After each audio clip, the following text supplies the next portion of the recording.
Hey guys, welcome back to the channel. This is part 1 of our story.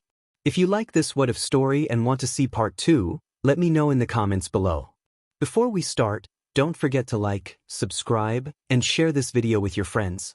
Also, check the description for more great content and my playlist. This story was posted by 𝐒𝐮𝐬𝐲𝐿 on Wattpad. Now let's start. Narrator POV. Mike encouraged the audience to applaud for Mineta and his juggling skills. Mineta basked in the attention, while the girls expressed their annoyance. Izuku, feeling the tension, acknowledged Eri's presence when she expressed her enjoyment. In the background, Izumi Yagi, Izuku's half-sister, watched him with tears in her eyes. This sorrow stemmed from Izuku's misdiagnosis as Quirkless, which had turned his life upside down. He had endured mistreatment from Izumi and her friends, while his parents seemed to forget about him. For 6 years, he faced a difficult existence, but everything changed when Katsuki Bakugo's actions revealed the truth.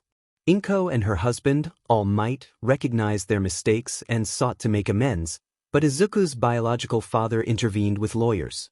Armed with evidence, he threatened to expose their past, jeopardizing their hero careers. Ultimately, Inko lost her parental rights, and Hisashi gained full custody. Since then, Izuku had relocated to France, where he built a wonderful life with his new family.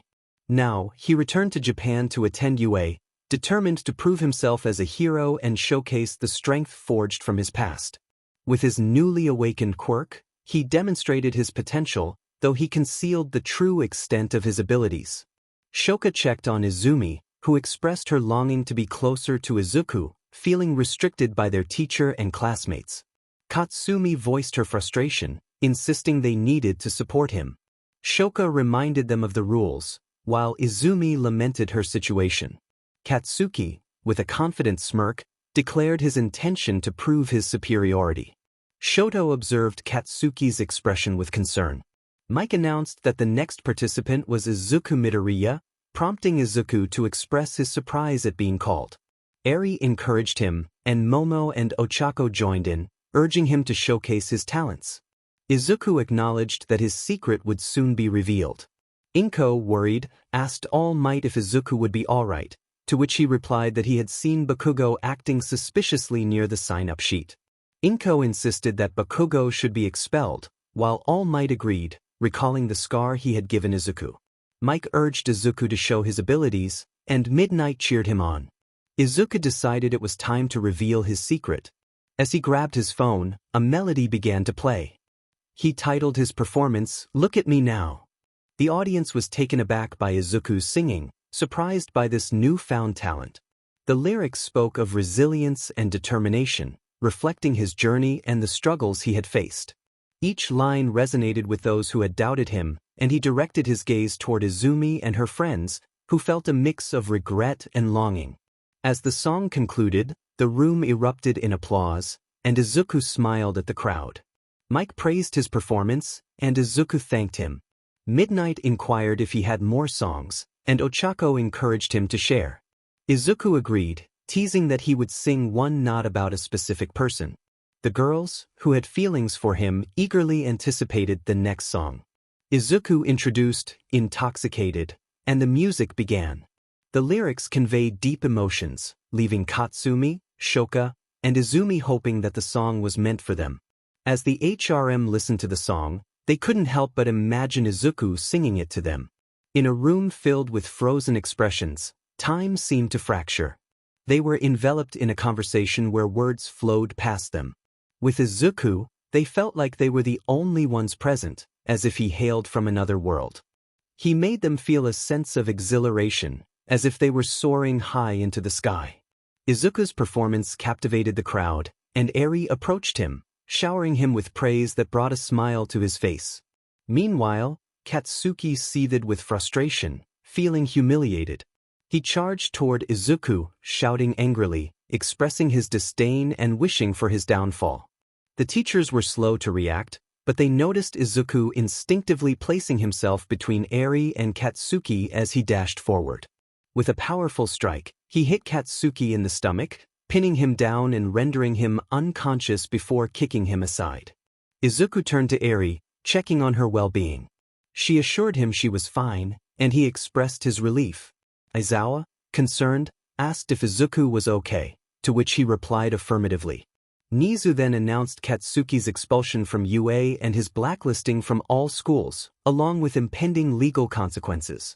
Katsumi, surprised, questioned this decision, but 𝐒𝐮𝐻𝐸 firmly stated that she could join him if she wished. Izuku, needing space for 𝗟𝐼𝐬, was soon surrounded by his friends. 𝐾𝐭𝐤 expressed her surprise at his singing talent, while 𝐒𝐮𝐻𝐸 praised him. Mina chimed in, calling him amazing, and Kirishima agreed wholeheartedly.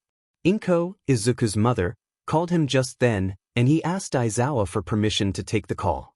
After receiving approval, he answered, hearing his father's voice. Hisashi informed Izuku that Hina's birthday was approaching, and she wanted him there. 𝐒𝐮𝐻𝐸 appeared, granting Izuku permission to leave, sensing he could use a break after the events of the night. Hisashi inquired about what had happened, but Izuku promised to explain later and asked when he could leave. 𝐒𝐮𝐻𝐸 suggested he could go immediately.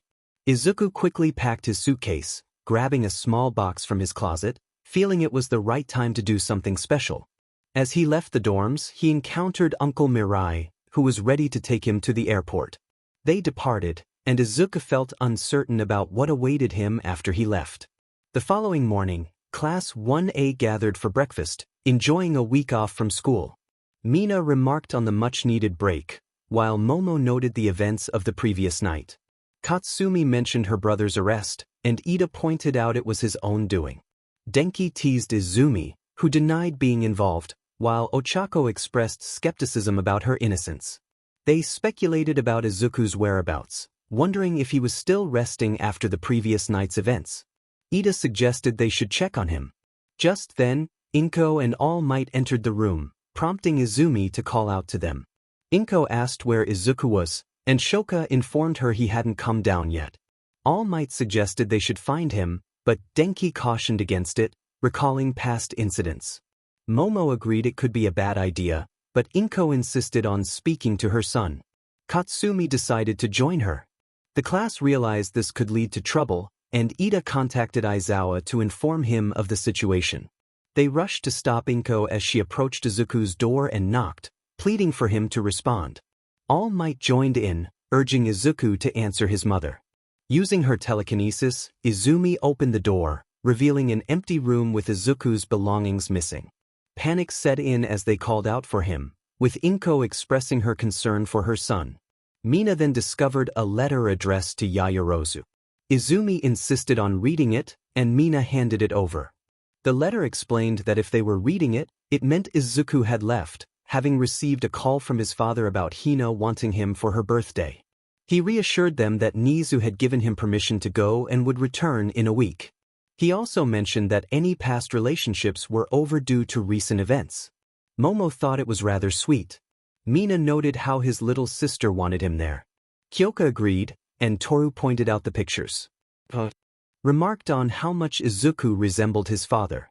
Izumi corrected her, stating that he wasn't his father but rather his kidnapper. Her dad was his dad. Toru commented on how it felt like talking to a wall. Denki then brought attention to Izuku's stepmother, while Kirishima imagined what Izuku and Chisato would look like together. Momo found her appealing, and Denki added that she was attractive. Mineta chimed in with agreement, and Iida observed how much Midoriya truly loved his mother. Izumi reiterated that she wasn't his mother.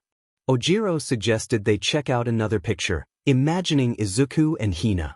Mina noted how cute Midoriya and his sister looked together, and Toru remarked on the evident love she had for her brother. Ochako playfully mentioned that if 𝗟𝐼𝐬 saw this, she would be jealous. Momo joked about the competition between the little sister and the daughter, prompting giggles from the group. Denki looked around, and 𝐾𝐭𝐤 asked what he was searching for. Denki speculated that Midoriya kept a secret about his singing abilities and hinted at a possible secret girlfriend from his time in France. For once, he made sense, as they realized they didn't know much about Izuku. That's when Katsumi began to look around. Shoka offered to help, and Izumi watched as Shoka pulled a suitcase from under the bed, revealing a collection of CDs. Mina exclaimed that he had made more music. Suddenly, 𝐒𝐮𝐻𝐸 and Aizawa entered the room, and 𝐒𝐮𝐻𝐸 inquired about who had destroyed the door. Izumi questioned why they hadn't been informed about the music. 𝐒𝐮𝐲 replied that they didn't deserve to know anything about him, reminding them that they weren't part of his family. He then instructed them to follow him. 𝐒𝐮𝐬 asked where they were going, and 𝐒𝐮𝐲 explained they were heading to the auditorium. He mentioned that Izuku had anticipated their curiosity and had given permission to listen to his music. 𝐒𝐮𝐬 wondered when he had left, and 𝐒𝐮𝐲 revealed that he had given Izuku permission to visit his family the previous night. Izumi questioned why he hadn't said no, and Aizawa explained they wanted him to have a break after the events of the previous day. Katsumi interjected, and 𝐒𝐮𝐲 warned them about Izuku's past, asking if they were sure they wanted to hear his songs, as some might not be to their liking. Izumi asked if there were any good ones, to which 𝐒𝐮𝐲 affirmed there were, but not for them. 𝐒𝐮𝐬 insisted she wanted to listen, and 𝐴M agreed. Katsumi claimed all love songs were meant for her, while Shoka humorously claimed the same. Izumi dismissed their claims, and 𝐒𝐮𝐲 urged them to move on. They all left, eager to learn more about Izuku. As Class 1A arrived at the auditorium, they noticed Class 1B, the staff, and several others, including Hitoshi, Mei, Bakugo, and the Todoroki family. Katsumi greeted her parents, while Mitsuki and Masasu acknowledged her. Shoka called out to Tia, who remained silent, and Natsuo mentioned hearing some trash talking. Rei asked Natsuo to behave, and Fuyumi echoed her sentiment. Eri looked around, asking where her brother was, and Mandalay wondered the same. Ochako informed Eri that Midoriya had left to visit his family for his little sister's upcoming birthday. Eri's eyes widened, and she looked like she might cry. Ochako reassured her that he would be back soon. Them attempted to speak to Mirai, who coldly told him not to talk to her. AM expressed his longing to communicate, but Mirai cut him off, reminding him of their near-fatal experiences during the Kamino Ward incident and the Yakuza raid, which they survived thanks to Izuku. 𝐒𝐮𝐲 then addressed the class, explaining they were there to showcase Midoriya's music. Mirko commented on Izuku's singing abilities, and Tuya questioned if he was okay with this. Natsuo warned that he would be upset, and Shoka asked why they hadn't informed her about it, wondering if he had long songs for her. Natsuo replied that he didn't. 𝐒𝐮𝐲 continued, stating that Izuku was with his family and had given permission for them to listen to his music if it was discovered. He then began picking names from a basket. Gran Torino cheered 𝐒𝐮𝐲 on, and 𝐒𝐮𝐲 granted him permission to confront All Might. The first name drawn was Yagi, who stepped forward to choose a song. She browsed through the selections, knowing none were specifically for her or her family, and ultimately selected one titled Villains and Heroes. As the music began, they saw a 16-year-old Izuku on stage, with someone in the DJ booth preparing to play. Izuku introduced himself and his DJ, and the music started, revealing a rap song that spoke of struggles and perseverance. The boys nodded along to the beat, while the girls listened intently, captivated by Izuku's voice. The lyrics conveyed a powerful message about facing fears and the harsh realities of life, resonating deeply with the audience. As they listened, they felt a mix of admiration and guilt, reflecting on the challenges Izuku had faced and the sacrifices he had made. They wondered about the boy behind the music, realizing just how much he had endured. In a world where heroes and villains clash, only time would reveal who would emerge victorious and who would falter. The choice was clear: stand with a side or face the battle alone. Determined and resolute, one character embraced the challenge, leaving everything on the battlefield and pushing forward with relentless tenacity. Many perceived this individual as aggressive, but beneath that exterior lay a deep passion. The stakes were high. Without risk, there was no reward. To succeed, one had to step up and make bold moves, or risk becoming just another follower in a world filled with predators. Time would ultimately determine who would prevail. This character was committed to seizing victory, fighting fiercely, and leaving a mark on the world. The struggle had only begun, and they had been waiting for this moment. Today was a pivotal day. It was time for change, a moment to rearrange thoughts and embrace the hero within. Life would present both challenges and triumphs, but perseverance was key. Each individual had their unique mission, and the belief that good would ultimately triumph was unwavering. With commitment and drive, one could achieve their goals and ignite the fire within. As the music played, Adrian, a well-known figure, received praise for his impressive rap performance. His friends recognized him as a top male model, and they marveled at his connections, including his father, Gabriel, who shared a long-standing friendship with Hisashi. Adrian's mother, Emily, was a renowned fashion designer who cared deeply for Izuku, treating him as if he were her own son. Adrian had encouraged Izuku to trust in friendship and love again. As the group continued to celebrate, All Might sought the perfect song for his wife or daughter. He chose Isn't She Lovely, a heartfelt tribute to 𝐒𝐮𝐬, celebrating her role in Izuku's life. The music played, showcasing a young Izuku at a Mother's Day party, expressing his love for Chisato, who had been a nurturing figure in his life. Chisato cherished her son, and Izuku expressed his gratitude, declaring her the best mother in the world. The conversation turned serious as Nizu pointed out that 𝐒𝐮𝐬 had not always been there for Izuku during difficult times, while Chisato had stepped in to provide the support he needed. Izumi, caught in the emotional turmoil, questioned her mother's absence, prompting a moment of reflection. Izumi then took her turn, determined to show her brother how much he was loved. She found a song called Fireflies, dedicating it to her beloved little sister. As the music played, memories flooded back of Izuku comforting Hina, assuring her that he would always return. The bond between them was strong, filled with love and reassurance as they shared a moment together at the piano.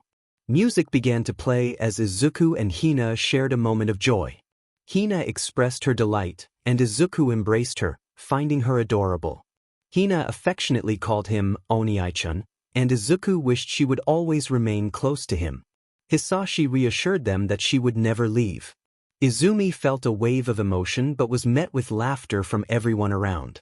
Mina commented on Izuku's protective nature, while Tsuyu added that Hina would never date. Momo playfully imagined the heartbreak that could ensue, and Eri pouted, calling out for her daddy. Nizu suggested they take a break, and everyone agreed, dispersing to enjoy their own activities. Nizu received a text that made him smile, seeing a picture of Izuku with Stella and someone else, which brought him amusement. Izuku had just arrived at the airport in France, going through customs as night began to fall. He felt a surge of excitement to be back home. As he stepped outside, he spotted his father, Hisashi, who welcomed him warmly. His mother, Chisato, checked him for any injuries, and then he felt a small figure hug his leg. It was Hina, who joyfully exclaimed how happy she was that he was home for her birthday. Izuku promised he wouldn't miss it for anything. Chisato then revealed that Stella was there, and Izuku was taken aback by her appearance. As he approached her, she blushed, and he smiled, drawing her closer. Izuku expressed his happiness at being home, and Stella shared that she had something important to tell him. She explained that she had participated in a raid as she aspired to be a hero like him and had found a little boy who had lost his parents. She had adopted him, and with that, she introduced 𝐾𝐻𝐬, who looked up at Izuku with wide eyes. Izuku warmly greeted the boy, who called out for his mama. Stella confirmed that Izuku was now his papa, and when 𝐾𝐻𝐬 asked to be picked up, Izuku happily obliged, lifting him into his arms. Stella embraced both of them, and Chisato mentioned all the cute outfits she had for 𝐾𝐻𝐬. Izuku jokingly lamented that his son wouldn't wear those outfits anymore, calling them scary, while Stella playfully told him not to be dramatic. As they prepared to leave, Izuku picked up Hina, and they all headed to the SUV. Izuku and Stella settled in the back seat with 𝐾𝐻𝐬 in his booster seat. Izuku placed Stella on his lap, and she hugged him tightly, missing the closeness they shared. 𝐾𝐻𝐬 played with his toys, and Stella refused to let go of Izuku. Chisato hoped that Izuku would be pleased with the surprise they had planned, and Hisashi confirmed that he was happy. Meanwhile, in Tartarus, All for One stood before Muscular and Overhaul, who both trembled in fear. All for One warned them that they would face consequences for threatening his future great-grandchildren. After a while, they arrived home, and Izuku carried 𝐾𝐻𝐬 and Hina inside. They were greeted by Uncle Sirius, Auntie 𝐒𝐮𝐲, and Big Sister 𝗟𝐼𝐻. greeted Izuku as his little brother, and 𝗟𝐼𝐻 noted that he had embraced fatherhood. 𝐒𝐮𝐲 expressed her happiness, while Sirius joked about wanting more grandchildren, to which Izuku replied that it wasn't time yet. They all gathered for dinner, and Izuku recounted his adventures at UA, sharing stories of friends and challenges he faced. 𝐒𝐮𝐬 teased him about being a problem child, and Stella expressed her concern about the times he had been injured. Chisato asked for pictures of Eri or Koda, and Izuku readily agreed. 𝐼𝐼𝐻 found Eri adorable, noting her matching red shoes with Izuku's, while Hina hugged him, pouting in a sisterly manner. Conversations flowed about outfits and plans, with Jalal and 𝐒𝐮𝐬 expressing a longing to confront Overhaul. Izuku shared a picture of himself with the kids, noting how much they enjoyed spending time with him.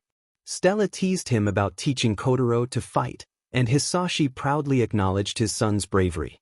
As they reminisced, Chisato expressed her relief that Izuku had stood up to bullies, bringing a sense of pride to their family. Izuku found Hisashi's constant chatter to be quite bothersome. 𝐼𝐼𝐻 agreed, noting that nothing had changed. Hisashi expressed his happiness that Izuku possessed one for all, to which Izuku acknowledged with a nod, feeling deserving of it. Nana, his grandmother, inquired about 𝐼𝐮𝐲𝐽, and Izuku replied that his training was challenging but effective. They continued to enjoy their meal, with Kotaro present, who excitedly shared his interests, mentioning his fondness for baby chicks and Power Rangers. Stella clarified his words, and Izuku smiled, already aware of the meaning. Stella mentioned that Adrian was at a photo shoot with Mariette, and Izuku felt pleased about it. His father then prompted him to sing, and Izuku happily obliged, moving to the piano to play "I'm Still Standing." As he played, the music filled the room with an uplifting energy. Kotaro clapped along, clearly enjoying the performance, and Izuku lifted him up, both of them sharing a joyful smile. 𝐼𝐻 suggested it was time to head home, and Stella, blushing, asked if she and Kotaro could stay the night. Izuku readily agreed, offering his clothes for her to wear since she had none. After Stella's family departed, she accompanied Izuku to his room, where they changed into pajamas, with Kotaro nestled between them. They shared gentle kisses on his cheek and exchanged sweet pecks on each other's lips before settling down to sleep as a family. The scene shifted back to UA, where students gathered in the auditorium, discussing Izuku's music. Kyoka asked for the girls' opinions, and Ochako praised the music, while Mina expressed her enthusiasm. Itsuka wondered why Izuku hadn't shared this talent with them, and Setsuna speculated that he wanted to keep something special to himself. Katsumi insisted they wouldn't demand anything from him, but Natsuo pointed out that if they knew, they would likely ask for love songs. Shoka countered that he cared for them. Tuya hinted at a secret involving Stella, and Nizu proposed a wager, revealing that there were 3 songs related to the girls. He suggested listening to 4 songs, with one revealing something significant. The trio agreed, and Nizu picked a name, announcing it belonged to Mitsuki Bakugo. As Mitsuki approached the suitcase, Katsumi smirked, anticipating the reveal. When Mitsuki opened it, a picture of a young Izuku and Katsumi emerged, confirming her belief in his feelings. The music began to play, conveying a sense of heartbreak and longing. As the lyrics unfolded, they expressed the pain of love lost and the struggle to forgive. The emotional weight of the song resonated deeply with everyone present. Izuku, reflecting on his feelings, stated that he no longer loved Katsumi, feeling that her actions had extinguished that love. Katsumi, overwhelmed with sadness, realized the impact of her choices and her brother's actions on their relationship.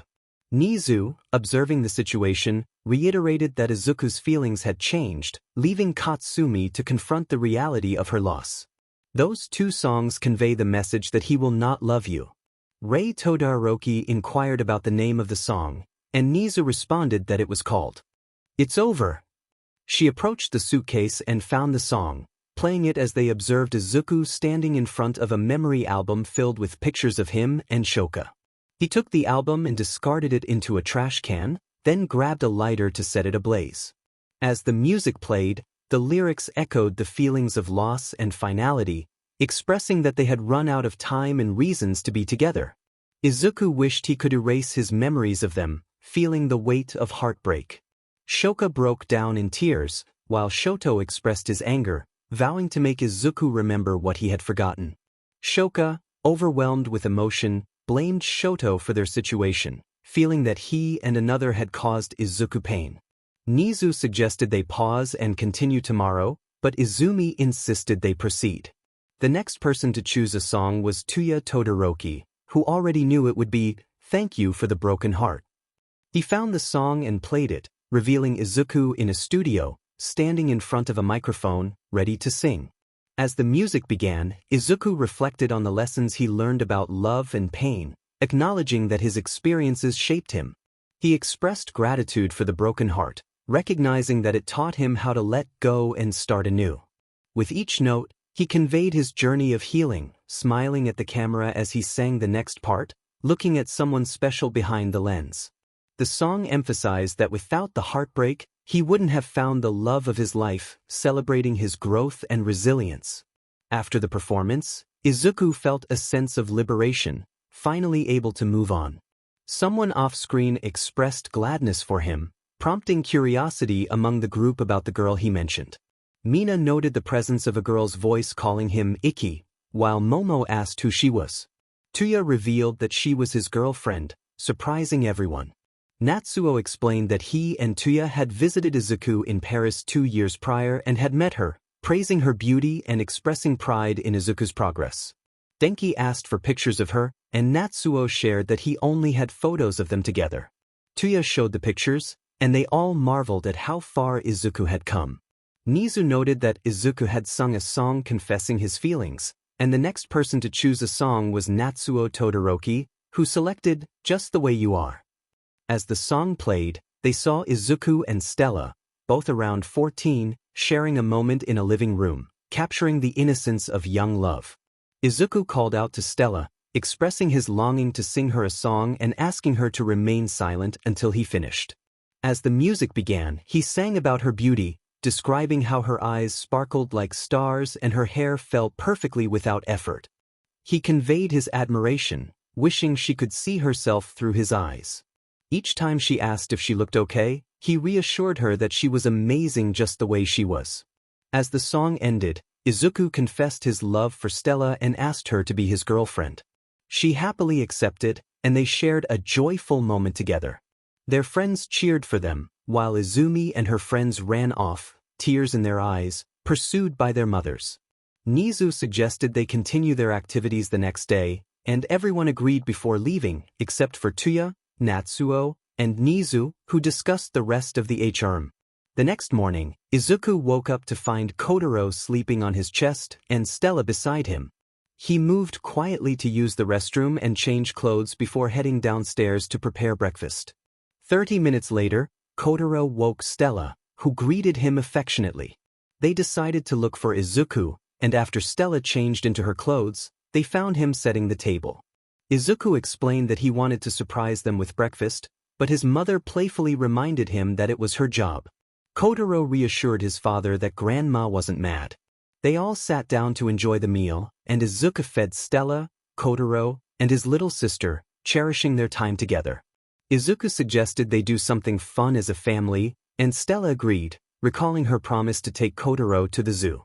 Hisashi reminded Hina that they needed to shop for her birthday dress, and Izuku jokingly expressed relief at not having to join them. After breakfast, 𝐒𝐮𝐬 dropped off some clothes for Stella, who changed into a new outfit, prompting Izuku to compliment her beauty. They decided to take the SUV for safety reasons, as Izuku's mother had warned him about using his fast cars with Kotaro in tow. On the way to the zoo, Stella hinted at wanting to share something important with Izuku that evening, and he eagerly awaited her revelation. Upon arriving at the zoo, they purchased tickets and entered, where Kotaro was thrilled to see all the animals. They headed straight for the gorillas, where a father and son duo mirrored Izuku and Kotaro's movements, drawing a crowd. The zookeepers were surprised by the gorillas' interaction. The father gorilla playfully tossed bananas to them, causing Stella to express her concern for their safety. Next, they visited the petting zoo, where Kotaro picked up a chick. Izuku and Stella captured the moment with photos to share with their family. Izuku joked about how his mother nearly had a cuteness overload, while Stella teased him about Kotaro being a chick magnet. They continued exploring the zoo until it was time for lunch, where Kotaro enjoyed a kid's meal. Stella reflected on the fun day they were having, and Izuku expressed his wish for more days like this. They discussed Hina's upcoming birthday and the gifts they would give her. Izuku mentioned how much he missed his brother, and Stella reassured him that he missed him too. Their conversation turned to the challenges Izuku faced, and he opened up about the difficulties of not seeing Stella and the stress he felt from others bothering him. Stella reminded him that he had managed to overcome those challenges, and they continued their heartfelt exchange. Stella expressed her concern, asking Izuku what he wanted. Izuku shared his longing for 𝐒𝐮𝐬 to inherit a copy of his quirk. Stella questioned why, and Izuku explained that as 𝐒𝐮𝐬 grew older, he would learn about his past. They couldn't always be there to protect him, and the thought of him being hurt troubled Izuku. He didn't like the idea of Stella and 𝐒𝐮𝐬 being alone without him. Stella then mentioned their future children, to which Izuku agreed. Grateful, he thanked her. 𝐒𝐮𝐬, excited about vanilla ice cream, prompted Izuku to agree. Stella, with a playful look, relented to 𝐒𝐮𝐬's puppy eyes, and they all enjoyed ice cream together. As they walked around, Izuku held 𝐒𝐮𝐬, who was fascinated by the cute animals they encountered. When 𝐒𝐮𝐬 spotted a donkey, he exclaimed, calling it All Might, which made Izuku burst into laughter, and Stella found it amusing as well. Eventually, 𝐒𝐮𝐬 grew tired, and they made their way back home. He fell asleep in his car seat during the drive. Upon arriving, they found Hisashi on the sofa, looking exhausted and hungry. Chisato welcomed them back and offered Hisashi a meal, which he devoured, quickly returning to his usual self. Hisashi expressed his relief and welcomed them home. Izuku mentioned they were back, and Sirius was waiting for him. Stella then revealed her decision to attend UA, wanting to stay close to Izuku. Izuku was surprised but supportive, agreeing to her condition of pursuing their hero careers together at home. Stella expressed her happiness, and they discussed adopting Eri and Kota, deepening their bond. Izuku declared his love for her, and they celebrated this new chapter in their lives. The scene shifted to Sunday morning, where Class 1A was chatting about Izuku. Kirishima noted Izuku's skills, while Shiro and Mineta commented on Stella's beauty. Ida acknowledged Izuku's great taste, and Denki teased about his preference for red-haired girls. The conversation shifted when Natsuo pointed out that Izuku valued inner qualities over appearances, highlighting Stella's role in helping him open his heart again. As the discussion continued, Mirio and Eri joined in, with Kota expressing confusion about the topic. Mandalay and Ragdoll teased each other about Izuku's relationship, while Nizu encouraged everyone to listen to Izuku's music. The next performer was Sir Night-Eye, who wanted to showcase Izuku's journey and the love he had received from his family. As the music played, a poignant scene unfolded, showing a young Izuku on a rooftop, lost in thought. The atmosphere grew heavy as the lyrics reflected his struggles and feelings of worthlessness. The emotional weight of the moment affected everyone present, especially Inko, who was visibly upset. Nizu reassured them that Izuku had received the help he needed and was in a better place now. Fuyumi then took her turn, searching for a song that resonated with her. She found one that made her eyes widen, prompting Natsuo to ask what was wrong. The song played, revealing a conversation between Hisashi and Chisato about healing scars, both physical and emotional. Izumi, overwhelmed, pleaded not to see it, while Ochako insisted she watch, reminding her of the consequences of their past actions. The atmosphere was tense as the group witnessed the impact of their choices on Izuku's life, with Inko's tears reflecting her regret. Shoto found himself compelled by his classmates to participate in an unexpected activity. As the music began to play, he felt a wave of emotions wash over him. The lyrics echoed in his mind, expressing a struggle he could relate to deeply. He felt as if he was fighting a battle within himself, grappling with pain and the weight of expectations that suffocated him. Hisashi noticed a change in Shoto and remarked that he seemed to be feeling better. Izuku, at 17, agreed with his father. Hina, with her usual enthusiasm, suggested they play a game, and Izuku responded with eagerness. Chisato reminded them not to be late, to which both assured her they would be on time. RG reflected on the scars that remained unseen, acknowledging that healing would take time. Kirishima pointed out that Shoto no longer bore those scars, while Mirio speculated that perhaps makeup concealed them. 𝐒𝐮𝐦𝐬 commented on Shoto's remarkable healing abilities, noting that it was a special quirk that had helped him. The next name was drawn, and 𝐒𝐮𝐲𝐽 stepped forward. He rummaged through a suitcase, searching for a song that resonated with him. Eventually, he found one titled 𝐒𝐮𝐦𝐬. As he played the song, a memory surfaced of Izuku at 13, sitting with a therapist. The therapist welcomed him and asked how they could help. Izuku expressed a longing for something to ease his anxiety, but the therapist suggested they talk instead. Izuku's thoughts spiraled as he shared his feelings of defeat and emptiness, questioning what he had done to deserve such pain. He felt like he was losing himself, overwhelmed by the weight of expectations and the struggle to feel anything at all. The therapist encouraged him to find an outlet for his anger, suggesting activities like boxing or MMA. As the session progressed, Izuku's frustration bubbled to the surface, leading him to flip the table in a moment of anger. The therapist noted that this was a sign of the anger he needed to release. Meanwhile, Night Eye and Aizawa observed the situation, with Aizawa suggesting they take a break. 𝐒𝐮𝐬 agreed, pointing out that the therapy seemed to be working since everyone was still in one piece. Outside, Masaru made a drastic decision, tossing his wedding ring into a trash can and announcing his longing for a divorce, which left Mitsuki in tears. As she left, her daughter followed after her. All Might attempted to address Masaru's actions but was interrupted when Masaru delivered an uppercut that sent him flying. In another part of the school, 𝐒𝐮𝐬 was busy with important matters when the class of 1A approached him. Ida asked if they could discuss something important, and 𝐒𝐮𝐬 welcomed their inquiry. Mina expressed their concern for Midoriya's mental health, prompting Kirishima to seek guidance on how they could help. 𝐒𝐮𝐬 reassured them that they were already making a difference. 𝐒𝐮𝐬 asked if anyone had changed their opinion about Izuku after learning about his past. Denki acknowledged that while Izuku's past was difficult, he was a good and friendly person, demonstrating strength through his experiences. Sato affirmed their commitment to remain friends with him. 𝐒𝐮𝐬 encouraged them to simply continue being themselves. Ida expressed their agreement. Izumi checked on Katsumi, who revealed that her parents were going to separate, seeking her thoughts on the matter. Rei mentioned that Mitsuki had not returned, prompting Inko to express her concern about the situation. Masaru suggested that he should reconsider his stance, but Masaru shot him a glare. Shoka inquired about Izuku's ex, leading to a brief discussion about Izuku's relationships. Fuyumi urged Shoka to be quiet, while Natsuo warned that Izuku was growing tired of their constant attention, especially after a recent outburst.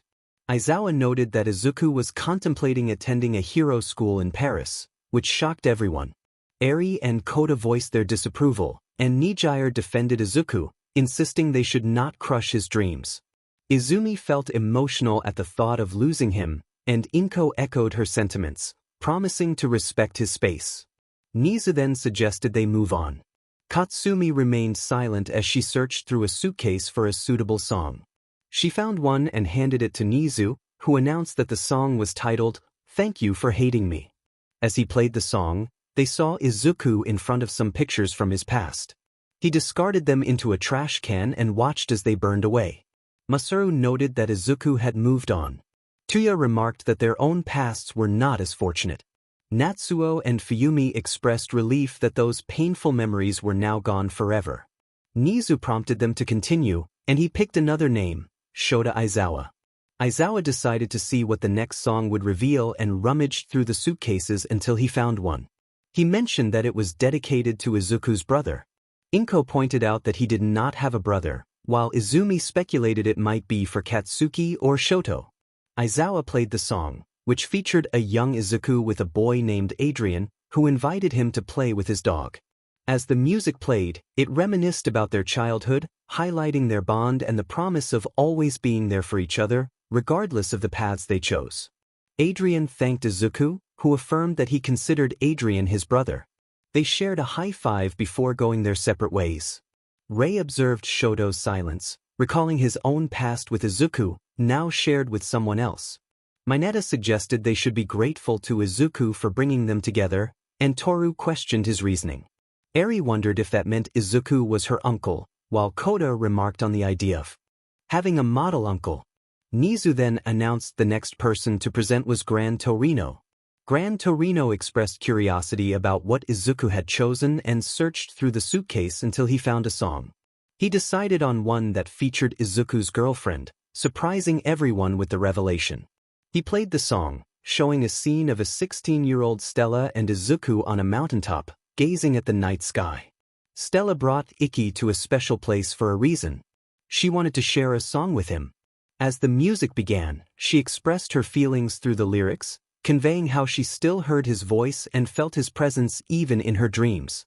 She admitted her vulnerability, saying that life was difficult without him by her side. The two danced together, embracing each other warmly, their connection evident in the way they moved. As the song continued, they shared a tender moment, their foreheads touching as they smiled at one another. 𝐼𝐻𝐬 watched with sparkling eyes, while Denki commented on the depth of Stella's feelings for 𝐼𝐻𝐬. Mina agreed, and Bob playfully expressed his own wishes. Mandalay reminded Bob to keep his enthusiasm in check. Kirishima wondered what 𝐼𝐻𝐬 was doing at that moment, and Denki speculated, only to be interrupted by Jiro, who playfully jabbed him for his comment. 𝐒𝐮𝐻𝐬, observing the scene, decided to keep certain information to himself for now. Aizawa noted 𝐒𝐮𝐻𝐬's unusually cheerful demeanor, but 𝐒𝐮𝐻𝐬 feigned ignorance and suggested they continue. He picked a name from the list, and Mirio Togata eagerly took his turn. He rummaged through a suitcase until he found a song he liked, titled Freaks. As he played it, Izuku took the stage, dedicating the performance to those who felt different. The crowd listened intently as the music conveyed a message of acceptance and belonging. Izuku sang about the struggles of feeling out of place but invited everyone to join a community of misfits, where they could be themselves. The song resonated with many, and as it ended, the audience erupted in cheers, with Izuku waving back at them. Mirio expressed his enjoyment of the performance, and Kirishima and Kota echoed his sentiments. 𝐒𝐮𝐻𝐬 announced that the day was over, encouraging everyone to return the next day. As they departed, 𝐒𝐮𝐻𝐬 received a text that made him smile. He discreetly offered 𝐶EMENTOS a bonus for a secret task, and 𝐶EMENTOS agreed. The next chapter began with Izuku waking up to an appealing sight. Stella was there, and he jokingly remarked that he must be in heaven. Stella playfully called him silly, and Izuku mentioned his promise to take Hina to preschool. He found Kotaro sleeping on him and gently moved him. Stella searched for her phone to take pictures, waking Kotaro, who greeted them both cheerfully. As they prepared to leave, Hina appeared, asking Izuku to take her to preschool. He happily agreed, and they set off together, with Hina excited about her brother's company.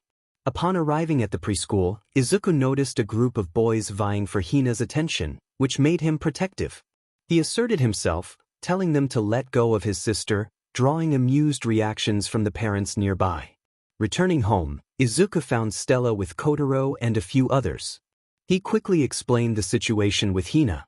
Hisashi, his father, expressed his frustration, while Chisato reminded them to stay calm, revealing that the boys were there for Hina's party. They agreed to keep things under control. As the conversation continued, Izuku was greeted by several girls, all excited to see him. They discussed the situation and offered their support, but Izuku insisted he would handle it himself. He then inquired about Adrian's modeling career, and Adrian proudly mentioned his collaboration with a top fashion designer. Marinette noticed that her friends were wearing her clothes, which caught the attention of a group of girls who asked where they got them. Stella suggested they create sailor outfits for Kotaro, and Izuku commented on their cuteness. Adrian observed that Kotaro seemed to be hiding against Izuku, prompting Kotaro to protest against wearing the outfits. Izuku reassured him that he wouldn't have to wear them, and Adrian chimed in, offering his support as well. Marinette promised to make more clothes for everyone. Izuku then shifted the conversation to life at UA, expressing that it felt boring without his friends around. He mentioned that Uncle 𝐒𝐮𝐻𝐬 had told him he could become a hero there, to which Mavis questioned his certainty. Izuku affirmed that he was happiest with all of them by his side, making it unnecessary for him to pursue heroism in Japan. Marin noted that Stella had shared news about Kota and 𝐼𝐻𝐬, and asked if he would miss them. Stella explained that she and 𝐼𝐻𝐬 had decided to adopt 𝐼𝐻𝐬, and Adrian excitedly declared he would be an uncle again, vowing to protect her from boys. Izuku mentioned he already had a contract in place to prevent any boyfriends. Marinette was surprised by Adrian's comments about his future daughter, while 𝐼𝐻𝐬 brought up the threats posed by Muscular and Overhaul. Izuku assured them that his grandfather was handling the situation, and Wednesday hinted at a surprise for them. Izuku shared that despite the challenges at UA, he found some enjoyment, especially since Uncle Nizu allowed him to confront those who annoyed him. Nana, his grandmother, was always quick to discipline him, but he was determined to help Tenko, with Nana promising her support. As the conversation shifted, Wednesday suggested they do something dark, and Mavis agreed. Izuku announced to Stella that he and Kotaro were going to hang out with Adrian, and while Stella was concerned, Izuku insisted that Kotaro needed some father-son time. The trio left, knowing that their plans might not be entirely innocent. Adrian questioned the signal Izuku had given, wondering if they were about to do something reckless. Izuku confirmed it was time for their plans, and Adrian realized he wanted to propose to Marinette. Encouraged by Izuku, he decided it was time to act. Izuku then asked Kotaro to help keep their plans a secret from Stella, and Kotaro agreed. Meanwhile, the girls speculated about what the boys were up to. Stella expressed her uncertainty but noted that whenever the two boys teamed up, trouble often followed.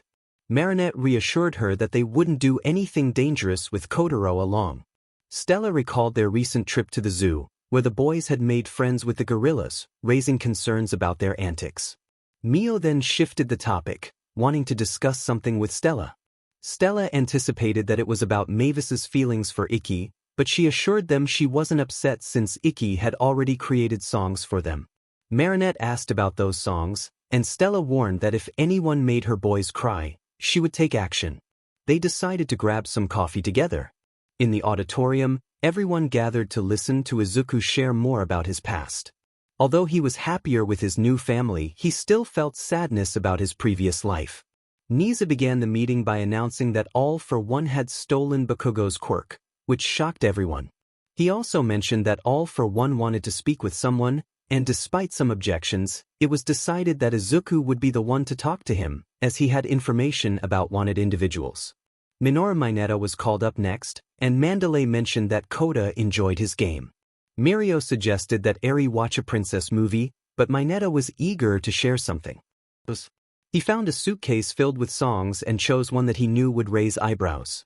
As he played the song, Izuku and Adrian were seen in a recording studio, with Izuku in front of the microphone, hoping that Stella wouldn't be upset by the content.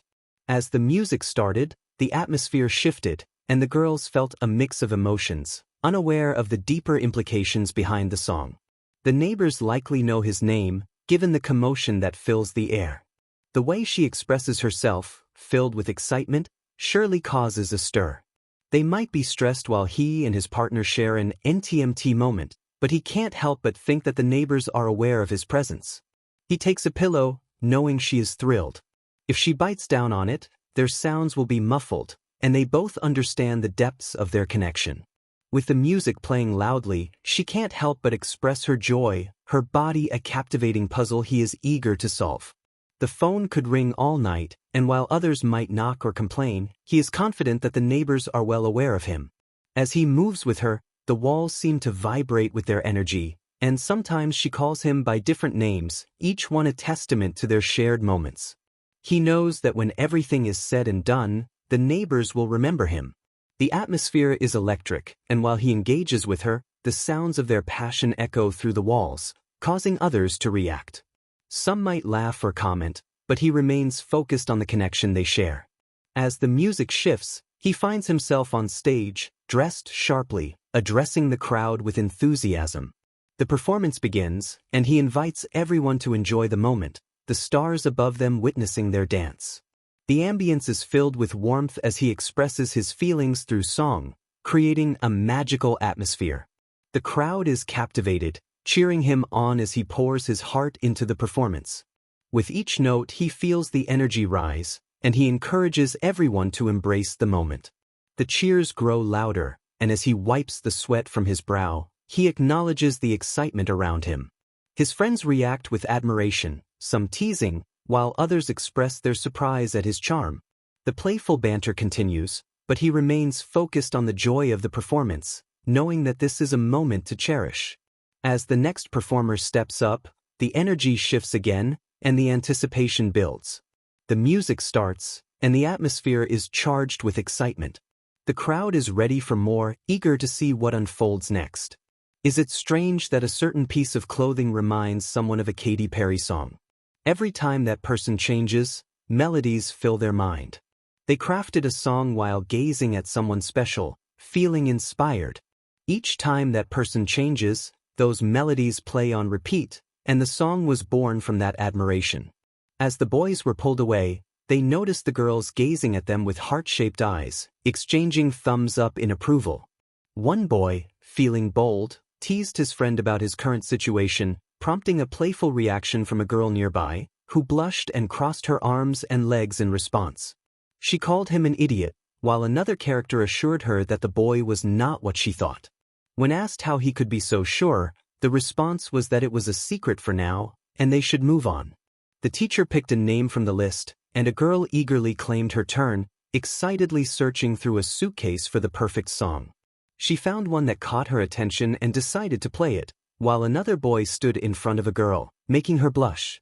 As the music began, the boy drew closer, creating a moment filled with anticipation. The song spoke of longing and connection, hinting at the excitement of being together. The atmosphere was charged as he approached her, and the lyrics suggested a playful relationship, filled with warmth and affection. After the song ended, the boy smirked, tossing his shirt aside, and the atmosphere shifted with sounds of excitement. One character expressed pride in his friend's actions, while others in the group wondered what was happening, though the girls seemed to understand perfectly. The chapter concluded, leading into the next, where the group returned from their break, dressed in new outfits. One girl spoke up, curious about a previous comment made by the teacher. The teacher explained that another girl had a mission and had recently adopted a young boy whose parents had been lost. The boy had formed a bond with her, and the boy in question had become like a father to him. The group reacted positively to a picture of the boy, expressing how adorable he was. One character felt a strong urge to pick him up, while another referred to him as a baby brother. The teacher noted that the boy enjoyed spending time with his new father, prompting nostalgic memories for one character who remembered similar days with her own son. The teacher then picked another name, and a boy expressed his intention to find a manly song. The girls, however, hoped for something more romantic. After searching, he found a song that resonated with him and decided to play it. The scene shifted to a car arriving at a facility in the desert, where a legendary figure awaited. The boys recognized the figure, while the girls were puzzled. The legendary figure called for the boy, instructing him to use a hammer to create a deep hole in the ground. The boy accepted the challenge, and as he worked under the scorching sun, he faced obstacles that tested his strength and determination. As he pushed through the physical challenges, the atmosphere was filled with motivational energy, encouraging him to dig deep and find the strength within himself. Despite the difficulties, he persevered, embodying the spirit of resilience and determination. Izuku was training hard, pushing himself to his limits. He ran behind a car with weights strapped to his back, demonstrating his determination. He picked up a giant tire and pushed it with all his strength, then pulled the car while Rocky sat on the hood, encouraging him to keep going. Izuku was relentless, pushing through the pain until he felt he could go no further. He wrapped a cloth around his face and struck the sand with a mallet, focusing on his training. He performed pull-ups with weights around his feet, each movement a testament to his dedication. Music filled the air, creating an atmosphere of motivation and energy. Izuku knew this was his moment, and he aimed to seize every opportunity. As he trained, he thought about the challenges he faced and the respect he had earned in the industry. Despite the envy he encountered, he walked with confidence, knowing that he had worked hard to get where he was. Rocky had him running ahead in the car, and Izuku shadowboxed over a flame, honing his skills. He fought against an opponent, feeling the adrenaline rush through him.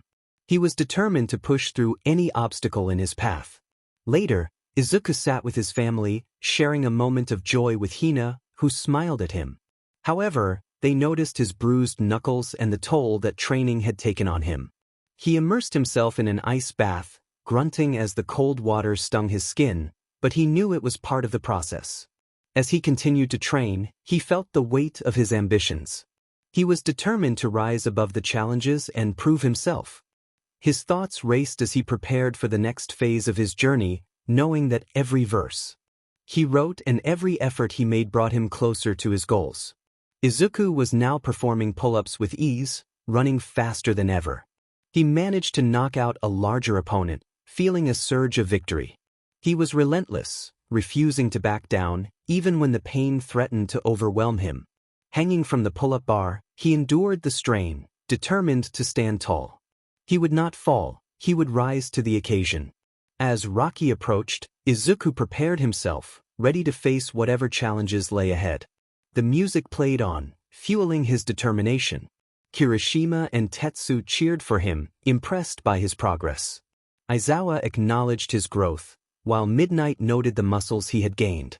They all recognized his hard work and dedication. Then, it was Ojiro's turn to showcase his skills. He rummaged through a suitcase, looking for the perfect song to play. When he found it, he announced the title, "Remember the Name." As the music started, Izuku trained alongside Hisashi in a gravity chamber, testing his limits under intense conditions. Despite the struggle, he stood firm, ready to face whatever challenges awaited him. Izuku was doing push-ups, and Hisashi joined him, sharing a moment of joy. Izuku smiled, enjoying the time spent with his father.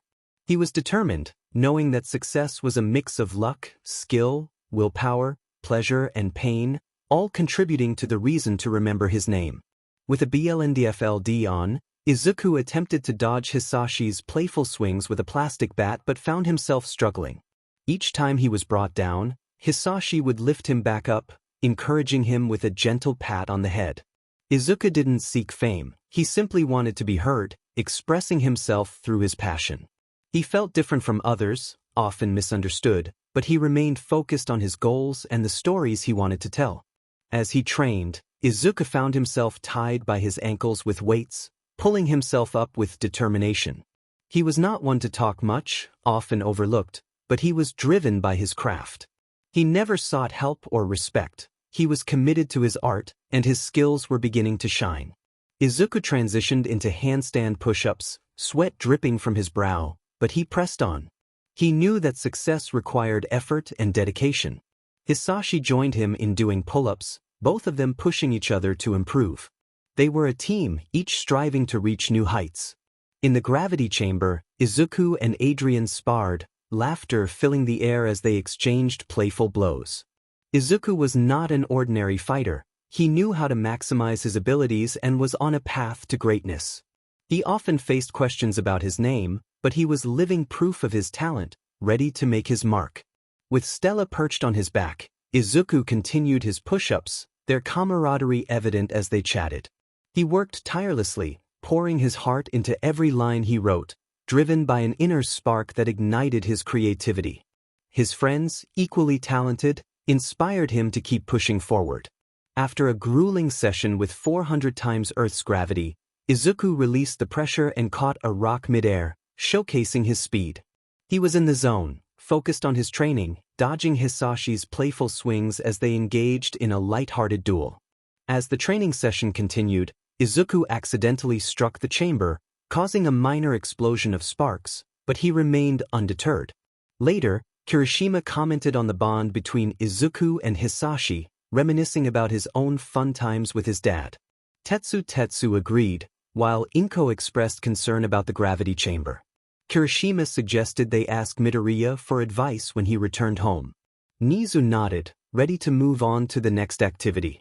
Sato took his turn to choose a song, and as the music played, Izuku noticed Koda on the ground, bruised and upset, with a girl crying nearby. Concerned, he rushed to help Koda, who admitted he had been beaten up but learned some boxing techniques from his older brother. Izuku offered to teach Koda how to fight, and as the music started, he demonstrated proper punching techniques, guiding Koda to pull his arm forward and take a stance. They were in it to win it, pushing themselves to their limits. As they trained, Izuku encouraged Koda, reminding him to work hard and keep moving forward. Together, they skipped rope and did push-ups, building confidence and strength as they bonded over their shared passion for improvement. Izuku and Koda were running along the beach, enjoying the sun and the sound of the waves. When Koda stumbled, Izuku quickly helped him up, encouraging him to keep pushing forward.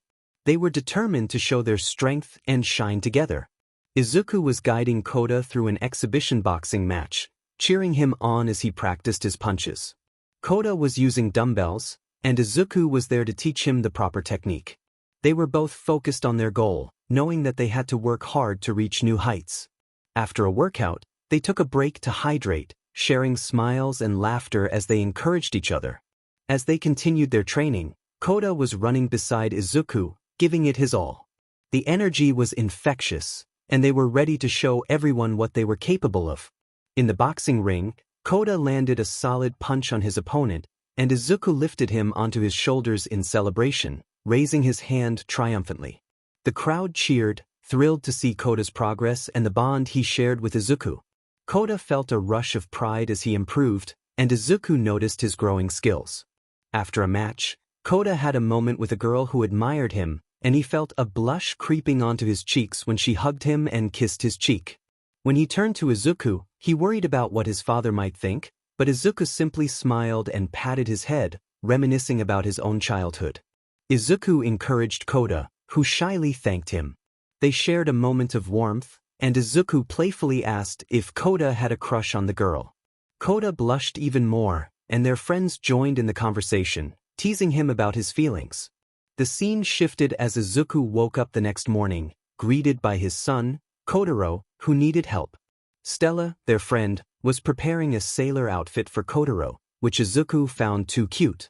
They discussed plans for breakfast, and Kotaro eagerly anticipated pancakes, especially chocolate chip ones. As Stella began cooking, Izuku changed Kotaro into a onesie inspired by Goku, and they headed downstairs. Stella was singing an appealing song, and Izuku signaled for Kotaro to be quiet so they could listen. The atmosphere was filled with joy as Stella danced around the kitchen, and Kotaro clapped for his mother, enjoying the moment together as a family. Stella expressed her love for Izuku in a way that felt like a favorite song, a melody that played on repeat in her heart. She cherished the moments they shared, feeling a deep connection that resonated with every note.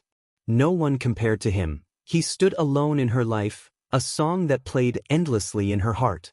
As they prepared breakfast together, Kotaro and Izuku exchanged playful gestures of affection towards Stella, who felt grateful for their love. They enjoyed their meal, discussing their excitement about attending UA. Stella wondered about Izuku's past and whether it would affect their children. Izuku reassured her that anyone who threatened their family would face serious consequences.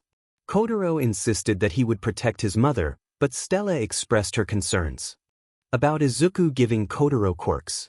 Izuku explained that they would activate only when Kotaro was in danger.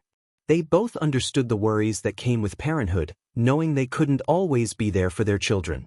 Kotaro then encouraged Izuku to sing, and he began a song about a world without danger, a virtual place where they could stand up for what was right. The song spoke of hope and bravery, emphasizing their commitment to protect what they loved. As the music played, they felt empowered, ready to face any challenge together. After the song, Stella suggested they do something fun as a family. Izuku mentioned needing to buy a birthday gift for Hina, and they decided to head to the mall. Kotaro felt reassured that they would be safe this time. At UA, the auditorium buzzed with excitement as students anticipated more of Izuku's music. Eri was busy writing in her notebook, keeping her plans a secret. Mirio and 𝐒𝐮𝐲𝐿 inquired about her writing, and she revealed it was about a special day with her mother, Stella. As the music continued, 𝐒𝐮𝐲𝐿 selected a song from Izuku's collection, and the atmosphere filled with anticipation. Meanwhile, Izuku and Adrian were seen preparing for a playful training session, donning ninja outfits and readying their gear. They engaged in imaginative play, performing flips and throwing shuriken at targets, embodying the spirit of adventure. As they trained, their parents watched with a mix of concern and admiration, knowing their children were having fun while learning important skills. The energy was infectious, and the bond between the friends grew stronger with each playful challenge they faced together. Izuku was practicing handstands near the edge of a rooftop, showcasing his agility. He and Adrian were engaged in a playful routine, jumping up, kicking back, whipping around, and spinning, only to repeat the moves with enthusiasm. As they took a break, Izuku and Adrian removed their masks, revealing their identities. Emily, addressing Adrian, asked for an explanation, while Izuku, sensing the moment was slipping away, quickly threw a smoke bomb to the ground. The sudden cloud of smoke allowed them to make a hasty retreat, calling for their fathers for help, but their dads were less than willing to intervene. Kota, watching the scene unfold, expressed his admiration for their antics, eager to ask his dad if they could do something similar. Mandalay reminded everyone to keep things in check, and Nizu called out the next participant, Manga Fukudashi, who excitedly searched through suitcases for the perfect song. He finally settled on one for his parents' 12th anniversary, titled 𝐒𝐮𝐬 𝐃𝐞𝐭𝐚𝐢𝐥𝐬. As the music began, Izuku stepped onto the stage, introducing himself as the son of Hisashi and Chisato. He explained that he was about to leave for the UA entrance exams and wanted to present this gift to his parents. The heartfelt lyrics filled the room, celebrating inner beauty and love. Izuku glanced at Stella, sharing a smile as the song continued. When the music ended, he thanked his parents, who embraced him warmly, their smiles reflecting their pride. Inko, watching from a distance, felt a pang of sadness, questioning her own feelings as tears welled up. 𝐒𝐮𝐬 noticed her distress and checked in, but Inko brushed it off, wiping her tears away. Izumi speculated about her mother's lingering feelings for her ex-husband, while Midnight and Mike discussed the song's message about valuing inner beauty. Nizu then called the next participant, Yuga Oyama, who eagerly approached the suitcases to find a song. He chose one for 𝐼𝐸, declaring it was her lullaby, titled, You'll Be in My Heart. As the melody played, Izuku reminisced about his father's past performances of the song, feeling a deep connection as he shared it with 𝐼𝐸. Inko explained that it was a family tradition passed down through generations. Izumi and Hitoshi praised the song, while Kyoka suggested that Izuku should record it. 𝐼𝐸, slightly sleepy, insisted it was special for her and her siblings.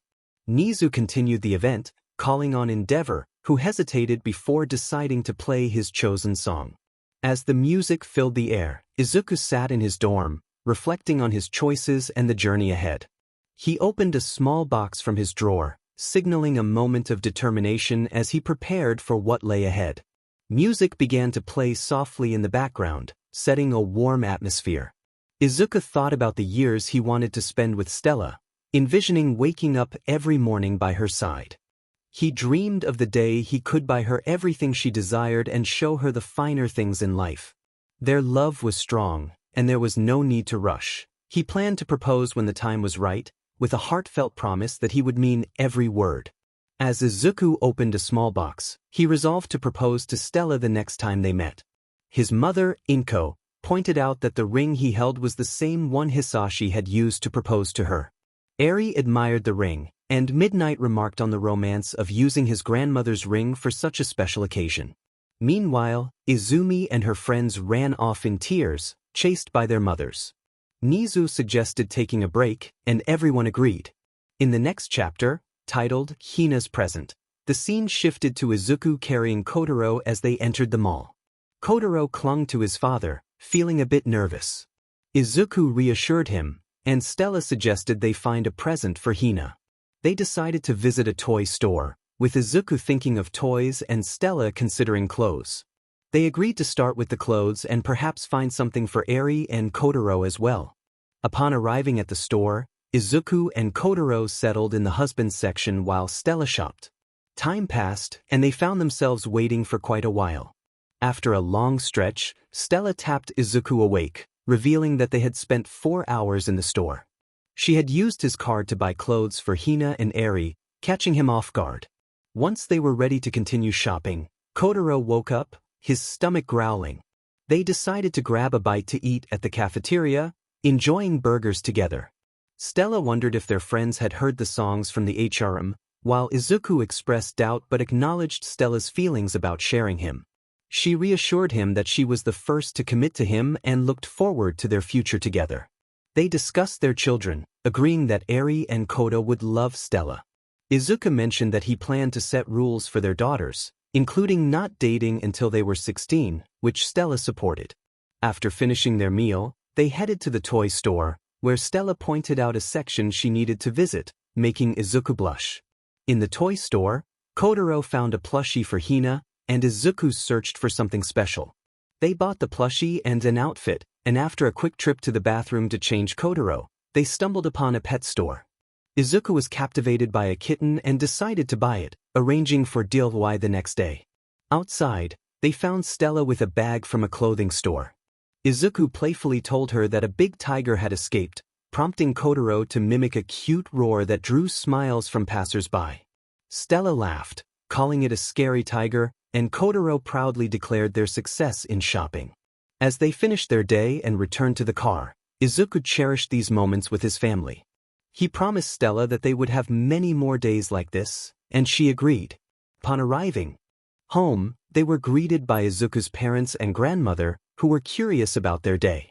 Izuku was busy preparing Hina's gifts for her birthday party the next day. Chisato expressed her approval, while Hisashi nodded in agreement. Hina eagerly shared her excitement about introducing her friends, Michael, Tony, Alejandro, and Gerald, to Izuku. Hisashi and Stella joked about needing to keep the friends in check, and Chisato agreed, reminding everyone it was almost time for dinner. Nana announced her intention to accompany Izuku to UA, determined to help save Tenko from Garaki. Izuku acknowledged her commitment, and Nana cracked her knuckles, playfully suggesting they give Garaki and All Might a good lesson. Izuku asked if he could record their encounter for Hero Tube, to which Nana agreed enthusiastically. Meanwhile, Izumi was in tears with Katsumi and Shoka, discussing Izuku's thoughts about proposing to Stella outside the auditorium, where their mothers were present. Masaru expressed his happiness about Izuku's intentions, hoping Stella would bring him joy. All Might, however, voiced his doubts. Nizu intervened, warning All Might to behave, or he would face consequences. Midnight was called upon next, and she excitedly searched through the suitcases for a duet. She discovered a song featuring Adrien and Marinette, which she played, revealing a scene of the two on a rooftop with Izuku and Stella seated nearby. Adrien reassured Marinette that he loved her despite his grandparents' disapproval. Marinette shared her feelings about their treatment, and Adrien declared he would choose her over family expectations. As the music played, their heartfelt lyrics echoed themes of love and freedom, expressing their longing to escape their troubles together. Izuku then stepped away, prompting Adrien to ask where he was going. Mina and Kyoka speculated about the situation, realizing that Adrien had been pressured to break up with Marinette due to family expectations. Nizu explained that Adrien's grandparents wanted him to marry someone else but backed off when he stood his ground, remaining in the will. The girls expressed their relief, and Ochako commented on how cute the couple looked together. Nizu noted Marinette's talent in desserts, thanks to her father's profession as a pastry chef. Next, Present Mike took his turn, searching for a song and finding one called Boys Are Back. He played it, showcasing Izuku and Adrien on their bikes, taking off their helmets and enjoying a refreshing drink. The upbeat music captured their adventurous spirits as they rode together, performing stunts and relishing their friendship. As the song played, they celebrated their bond and the thrill of being young heroes, ready to take on the world.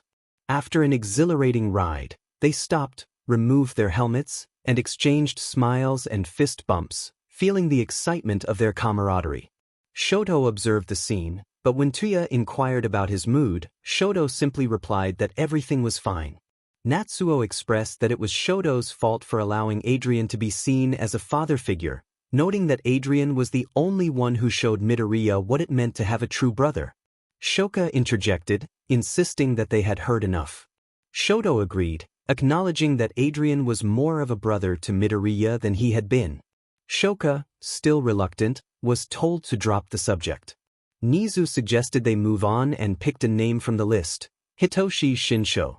Hitoshi excitedly rummaged through the suitcases, searching for a song he liked. He finally found one and announced his choice, Beauty and the Beast, which was a duet featuring Midoriya and his girlfriend. The girls encouraged him to play it. As the music started, they watched Izuku in a tuxedo and Stella in a stunning red dress. The two approached each other, bowed, and linked hands to begin their dance. As the music played, couples began to dance around Izuku and Stella, moving in perfect harmony. The lyrics echoed the timeless tale of love and transformation, capturing the essence of their moment together. With each verse, the atmosphere filled with warmth and joy as more couples joined in, creating an appealing scene of celebration. When the dance concluded, the couples bowed to one another, and Eri admired Stella's dress, expressing her longing to try it on. Nizu proposed a ballroom dance, but Aizawa humorously objected. Nizu instructed the staff to bring dates, teasing Aizawa, who sighed in resignation. They moved on to the next name, Mandalay. Mandalay excitedly approached the suitcase, eager to find a song. After some searching, she discovered one that Midoriya and his father had sung. The title, Sobredosis, intrigued everyone. Nizu took a look and confirmed the name. Mandalay played the song, revealing Hisashi and Izuku at an open mic, sharing smiles as they performed. The 𝐼𝐻RM blushed at Izuku's charming voice, which resonated with warmth. As the music played, Hisashi and Izuku sang about love and longing, their voices blending harmoniously. The lyrics spoke of deep emotions and connections, captivating everyone present. Laughter and blushes filled the room as the performance concluded, leaving the audience in high spirits. Nizu burst into laughter, prompting Kota to ask what was happening. Momo blushed, trying to downplay the situation, while Kyoka seemed to know more than she let on. Nizu announced that they were done for the day and instructed everyone to return the following day. As they left, Momo translated the lyrics for the girls, and that night, they found themselves unable to sleep, their minds filled with dreams inspired by the day's events. The next chapter began with Hina's birthday celebration. Izuku and Hisashi wore anti-quirk bracelets, and Hisashi playfully warned the kids to stay away from his little princess.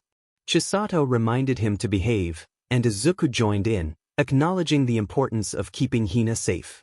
The atmosphere was light-hearted, filled with laughter and playful banter. As the party approached, Izuku reassured everyone that Hina's present would arrive in time. Stella reminded them that the festivities were about to begin. Hisashi, still anxious, was reminded by Chisato that the gifts were secure. They all agreed that anyone who hurt Hina would face serious consequences, and the playful teasing continued. As the students arrived, Izuku and Hisashi greeted them, reminding themselves to keep calm for Hina's sake. The birthday girl played games with her friends, her laughter echoing joyfully. The delicious food was enjoyed by all, and soon, Izuku's friends joined the celebration. Adrian greeted Hina warmly, but his gaze turned serious as he eyed the boys. Izuku urged him to relax, emphasizing that it was just a birthday party. The group welcomed Marin, Mio, Mavis, Wednesday, Aine, and Marinette, who expressed their excitement for the celebration. As the time came for the birthday cake, everyone gathered around Hina, who was turning 6. They sang a cheerful birthday song, and after she blew out the candles, applause filled the air. Hina turned to Izuku, asking him to sing a song for her, and he happily agreed, ready to make her special day even more memorable. This song is titled Eye to Eye. As the music began, Izuku felt a surge of energy. He had a vision that he knew would resonate with everyone. Together, they set the world in motion, reaching out for one another. They might discover what they had always known deep down, that together was where they belonged. By listening to each other's hearts, they realized they were never too far apart. Perhaps love was the reason they were finally seeing things eye to eye. If obstacles arose, too high to overcome, Izuku believed that love would guide them and find a way to unite them. He encouraged patience, assuring that there was no need to worry, he would always be there for her. By tuning into each other's hearts, they would find that distance was merely an illusion. As the music transitioned, the crowd cheered for Izuku, urging him to perform another song. He agreed, contemplating the perfect choice. The next song, Can't Stop This Feeling, filled the air, and the energy in the room intensified. Izuku felt an electric sensation coursing through him, lifting his spirits as he moved with the rhythm. He was filled with joy, feeling the music resonate within him. As he danced, he saw only the beauty around him, encouraging everyone to join in the celebration. The atmosphere was alive with excitement, and no one wanted to leave the dance floor. After the performance, Hina embraced Izuku, and it was time for presents. Her parents gifted her a new bedroom, while Stella received 3 dresses, nail polish, hair accessories, and clothes. Kotaro handed Hina a gift, and she thanked him warmly. Izuku then asked Hina to close her eyes, and as he went to another room, he brought out a surprise that made everyone gasp. When Hina opened her eyes, she saw a kitten. Izuku wished her a happy birthday, and she declared him the best brother in the world. In his mind, he heard a playful voice from Izumi, teasing him about being the worst brother. Hina named the kitten Fluffykin, and Izuku praised her choice. The celebration continued throughout the day, and as the children eventually fell asleep, Hina cuddled with Fluffykin in her new bed. Izuku whispered a good night to her, feeling content. As the story moved forward, it was Wednesday, and the class gathered back in the auditorium. Izumi and her friends sat quietly next to their mothers, which was a welcome silence. Nizu announced that Midoriya would return soon and that they could continue enjoying his music. The class responded enthusiastically. Nizu then asked Aizawa to choose the next performer. Aizawa reluctantly picked Mizo Shoji, who eagerly searched through the collection of CDs and DVDs. After some time, he found a song he liked called The Nights. As the music played, Izuku and Hisashi stood on a rock, gazing at the night sky. Hisashi reminded Izuku to make each day memorable, as life was unpredictable. Izuku promised to cherish every moment. Once upon a time, in a younger year, when all shadows faded away, the inner animals emerged to play. They confronted their fears and learned valuable lessons through their tears, creating memories that would last a lifetime. One day, a father shared wisdom with his son, urging him not to let life pass him by. He embraced him and expressed that as he grew older, his adventurous spirit would long for the days of youth. He advised his son to think of him whenever fear crept in, reminding him that one day he would leave this world behind, so he should live a life worth remembering. The father emphasized that these are the nights that remain unforgettable. He encouraged his son to face challenges head-on, to ignite a fire that could not be extinguished, and to carve his name among the stars. He reassured him that he would always guide him home, no matter where life took him. As the scene shifted, Hisashi encouraged everyone to live each day doing what they loved. Aizawa agreed, affirming the wisdom of Midoriya's father. Masaru echoed the sentiment, acknowledging the greatness of Midoriya's dad. Aizawa then selected a name, Kuji Koda. Koda approached the suitcase, searching for a fitting song, and eventually handed it to Kyoka, who read the title aloud. The Phoenix, a song about those seeking a second chance in life. As Kyoka played the song, they saw Izuku on stage, participating in a talent show for his class. He smiled brightly and began to strum his guitar, filling the air with music. The crowd erupted in cheers, and Izuku beamed as he waved to them. Kirishima praised him for his manliness, while Tetsutetsu agreed wholeheartedly. Kyoka noted his impressive vocal range, and Eri declared her father the best. Mirio nodded in agreement, and Aizawa chose the next name, Nito Minoma. The group collectively groaned, but Nito defended himself, stating he was the only one from Class 1A he could tolerate. He approached the suitcase, and his classmates from Class 1B hoped he would select a good song. He pulled one out and announced it was called Runnin'. As the music began, they saw Izuku standing atop a tree, gazing at the night sky, where a shooting star streaked across. He began to sing about the struggles and realizations of life, expressing a longing to break free from the burdens that weighed him down. The song conveyed a sense of urgency and a longing for freedom, as he acknowledged the challenges he faced while striving to move forward. As the performance concluded, Izuku declared his determination to keep pushing ahead, no matter the obstacles. Mirko noted his ability to inspire others, and Ragdoll agreed. Tuya remarked that Izuku had a strong support system to help him become a hero.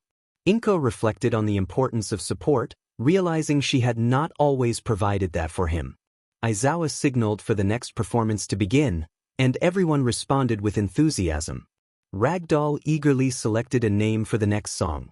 Pixie encouraged her to choose wisely, while Mandalay reminded her to pick something appropriate. After rummaging through the suitcase, Ragdoll found a song she liked and announced her choice. She decided on Immortals and played it, bringing everyone's attention to Izuku in his recording studio, preparing for his performance. As the music began, the lyrics echoed the themes of resilience and immortality. The atmosphere filled with energy as Izuku showcased his talent, embodying the spirit of the song. Adrian commented that the song was dedicated to Izuku's grandmother, to which Izuku nodded in agreement. Izumi chimed in, noting that she didn't have a grandmother. Nizu reflected on the loss of Izuku's grandmother, while Aizawa announced that they would take a break after one more song. Snipe took his turn next, searching through the suitcase until he found a song titled History Maker. As he played it, Izuku donned ice skates and began to glide gracefully across the rink, singing passionately. The performance captivated everyone, showcasing his determination and spirit.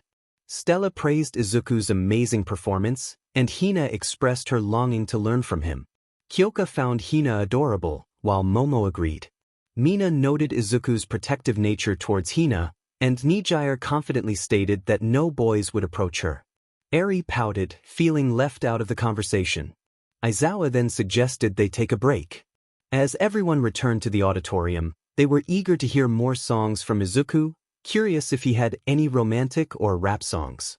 Izumi was still in disbelief about Izuku's plans to propose to his girlfriend. Niza decided to 𝐒𝐮𝐲𝐸 things up and allowed Midnight to pick the next name. Midnight selected Mirio Togata, who was excited to see what Izuku had prepared. He searched through the suitcase and picked a song titled Take You Down, which was noted for its mature content. Eri and Kota prepared themselves with noise-canceling headphones as Mirio played the song, showcasing Izuku on an empty stage with Stella and other girls present. As the music played, Izuku confidently performed, captivating the audience with his charisma. The atmosphere was charged with excitement, and the ℟RM members watched with a mix of admiration and playful jealousy. Niza decided to give the kids a little more time with the headphones, and everyone agreed, eager to enjoy the performances. Midnight selected a name, calling out 𝐒𝐮𝐲𝐸's turn. DS suggested they choose something fun, and they approached the suitcase, eager to find a suitable song. The group felt a bit tense, recalling how close they had come to getting drenched from the last performance. 𝐾𝐭𝐚 made his choice, declaring they would go with a song titled Do What We Do. As the music began, Izuku was seen in the dorms, sitting in front of his computer, nodding along to the melody. He was ready to join in. The upbeat rhythm filled the room, and the atmosphere became lively. The lyrics spoke of playful interactions and carefree moments, emphasizing the joy of being in the moment together. Izuku reflected on how much he missed Stella, feeling a pang of nostalgia. Izumi noticed his longing and considered that perhaps he might even think about leaving Japan, realizing that staying might only bring him more pain. Shoka asked Izumi if he was okay, while Katsumi suggested they take a break. Izumi, however, insisted they should keep going. Shoka wondered what was troubling them, as the group felt a bit uneasy about their previous choices. Midnight decided to pick another person and chose 𝐒𝐮𝐻𝐬. He approached the suitcase, determined to find a song that was more upbeat. 𝐒𝐮𝐻𝐬 selected a track called Start a Fire. As the music played, Izuku was seen alongside Adrian, who was playing the drums while he strummed the guitar. The song's lyrics encouraged letting go and enjoying the rhythm, hinting at the excitement of new experiences and the thrill of connection. Mina expressed her confusion about how 𝐒𝐮𝐻𝐬 could be so carefree with others while seeming distant with them. Hitoshi pointed out that he was still dealing with the trauma from his past. Nizu acknowledged this, while Kyoka reassured them that they were not like those who had hurt him. Momo reminded everyone of the significant impact that past experiences had on Izuku. Nizu recalled how only Eri and Kot had been able to hold his hand, highlighting the trust issues stemming from his past. Izuku had faced a terrifying encounter with a villain when he was around 12, an experience that left a lasting mark on him. Mina noted that some of them had been able to hug him, questioning whether that meant he trusted them. Nizu observed that Izuku smiled, a rare occurrence for him around many people. Midnight continued the game, selecting 𝐒𝐮𝐬𝐲𝐫𝐭 next. 𝐒𝐮𝐬𝐲 approached the suitcase, eager to find a song that he liked. He picked one titled, Want to Want Me. As the music played, they saw Izuku dressed in a tuxedo in an abandoned movie theater, holding a microphone, ready to perform. Izuku and Stella were preparing for a fun day. As the music began, they were filled with excitement. The heat made it hard to sleep, and they were eager to start their adventures. Izuku felt a rush of energy, thinking about how much he wanted to be close to Stella. Stella approached Izuku, and together they moved towards their bedroom. He gently placed her on the bed, both of them smiling. The atmosphere was light and playful, filled with unspoken affection. As they got ready for the day, Stella joined Izuku in the kitchen, where he was preparing breakfast for both of them and their son, Kotaro. Izuku was in a cheerful mood, making airplane sounds as he fed Kotaro, who giggled in delight. Stella entered the kitchen, and they exchanged sweet morning greetings. Izuku was excited to share that they could use the pool that day, and Stella was quick to agree. After breakfast, Izuku changed into his swim trunks, and Kotaro donned his Spider-Man swimwear. They headed to the backyard, where they set up for a day of fun. Soon, they heard Adrian's voice calling out as he arrived with Marinette and the other friends. Izuku was glad to see everyone and welcomed them warmly. As the girls settled in for some sunbathing, Izuku and Adrian took Kotaro to the pool to teach him how to swim. They were both enjoying the moment, and Izuku felt grateful for the support of his friends. Meanwhile, the girls were curious about Izuku and Adrian's secretive behavior. They suspected that something special was being planned. Stella reassured them that they had a plan to deal with anyone who might cause trouble when they returned. Izuku, feeling playful, created a small surfboard for Kotaro and began to teach him how to surf, making small waves in the pool. Kotaro was thrilled, and Izuku couldn't help but smile at his son's excitement. As the music played, they all enjoyed the day together, filled with laughter, fun, and the warmth of friendship. Izuku was excited as he prepared to perform in front of his classmates. The auditorium buzzed with anticipation, and everyone was eager to hear more songs from him. 𝐼𝐬𝐲 sat quietly, lost in thought about her parents. 𝐒𝐮𝐩𝐬 noticed her and asked what was on her mind. 𝐼𝐬𝐬 expressed her curiosity about whether her parents would give her a little sister to play with. This revelation surprised the class, and 𝐒𝐮𝐻𝐬 imagined Izuku handing Chisato a child, calling her a grandchild, which brought tears to her eyes. Nizu then called for the next performer, and 𝐒𝐮𝐻𝐬 hesitated, wanting to skip her turn. However, Nizu insisted she go ahead. 𝐒𝐮𝐻𝐬 reluctantly picked a name, and it was Momo Yaoyorozu. Momo approached the suitcase, searching for a suitable item, and discovered a box filled with CDs. She blushed as she announced that one of the songs was titled, Appealing to Me. Mina encouraged her to play it, and as the music filled the room, the scene shifted to Izuku in his dorm, chatting with Adrian. They discussed a surprising comment made by Stella, and Izuku expressed his confusion about her willingness to share him. Adrian agreed with Izuku's perspective, and they wrapped up their conversation. The music continued, describing a girl who faced challenges but remained strong. The lyrics spoke of her beauty and resilience, emphasizing that she was loved just as she was. The song resonated with everyone, and Izuku reflected on Momo's strength, realizing she had immense potential. As the song concluded, Izuku admired Momo's capabilities, recognizing her strength and the power she held. The group looked at Momo in awe, some feeling a bit intimidated by her abilities.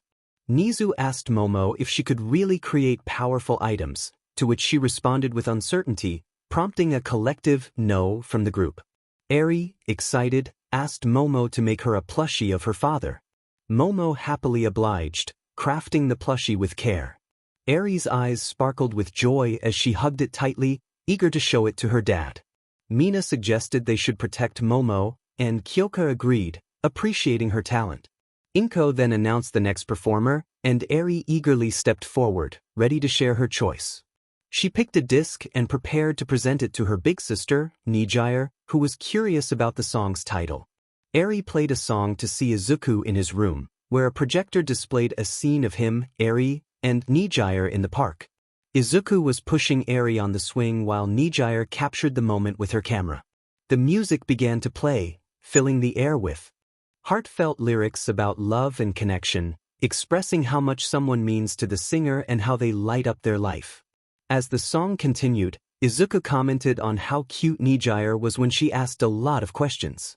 𝐒𝐮𝐲𝐬 blushed deeply, while Mirio and Tamaki exchanged knowing smirks, ready to tease her.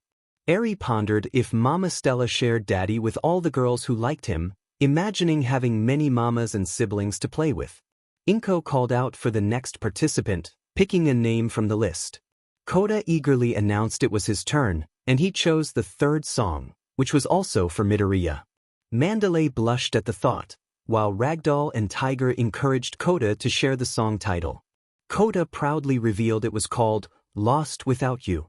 He began to play the song, showcasing Izuku in his room with his guitar, strumming the chords as the music filled the space. The lyrics spoke of longing and affection, expressing how lost one feels without their loved one. The song conveyed a sense of dependency and admiration, celebrating the beauty in flaws and the warmth of companionship. After the music ended, Izuku remarked on how Kota seemed eager for him to be with his auntie, admitting she was quite attractive. Tiger and Ragdoll teased him about the situation, while Mandalay listened with a smile. Kota expressed his wish for his aunt to be with his dad, and Mandalay responded with a playful uncertainty. 𝐮𝐬 then moved on to the next name, which was Shoka Todoroki.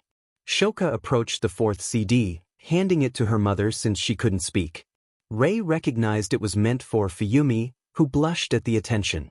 Natsuo and Tuya exchanged knowing looks, anticipating the teasing that would follow. Rei announced the song was called Thinking Out Loud. As the music played, Izuku appeared in front of his microphone, singing about enduring love and the mysteries of falling in love. The lyrics captured the essence of growing old together, cherishing every moment, and the timeless nature of true affection. When the song concluded, Izuku shared that he had a crush on Fuyumi since childhood and still felt the same way. Fuyumi felt a deep blush on her cheeks, realizing that she viewed Izuku not as a little brother but as a man. She was unaware of Shoka's tear-filled eyes. Shoka believed it was her fault, while Izumi called out to her. 𝐮𝐬 suggested they do 2 more songs before taking a break, and everyone agreed. 𝐮𝐬 picked a name, Yui Kodai. Yui chose a song dedicated to Itsuka, who asked for the title. Yui revealed it was Appealing Soul. As the music began, they spotted Izuku on the rooftop of the dorms, holding his electric guitar and starting to sing. The lyrics expressed his longing for someone special, emphasizing the beauty of the soul rather than superficial appearances.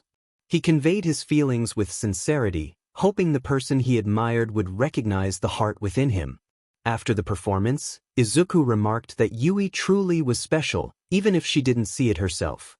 Kendo smiled at Itsuka, who was blushing, just as their classmates were about to tease her.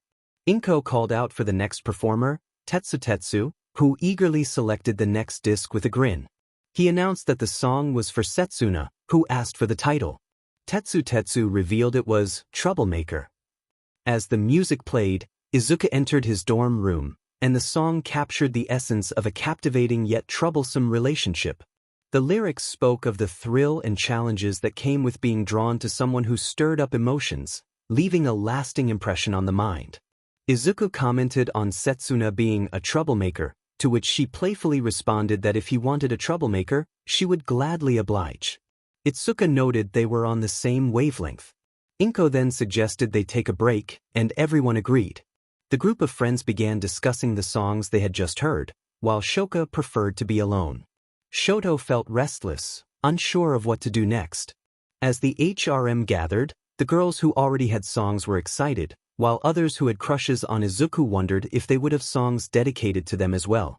𝐒𝐮𝐲𝐬 asked if it was true that his girlfriend was open to sharing him, and Mandalay believed it was. Setsuna proposed that when Izuku returned, they should claim him.